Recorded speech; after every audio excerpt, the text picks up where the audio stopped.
সম্পর্কের বাজারে পৌঁছে পা দুটো থেমে গেল। সম্পর্ক বিক্রি হচ্ছিল ওখানে খোলা বাজারে। আমি কাঁপতে কাঁপতে জিজ্ঞেস করলাম, কী দামে বেচছো ভাই এই সম্পর্কগুলো? দোকানদার জিজ্ঞেস করলো, কোন সম্পর্কটা বানাতে চান আপনি?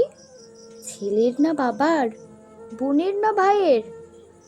বলুন আপনি কোনটা চান, মানবতার না ভালোবাসার, মায়ের না বিশ্বাসের? বাবুজি, কিছু তো বলুন, কোনটি নিতে চান?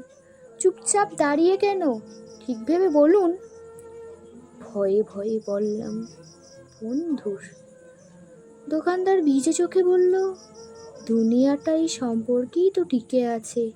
তবে মাফ করবেন বাবুজি, এই সম্পর্কটা বিক্রির জন্য নয়, এর কোনো দাম দিতে পারবেন না। আর যেদিন এটাও বিক্রি হয়ে যাবে, সেদিন দুনিয়াটাও চার হয়ে যাবে।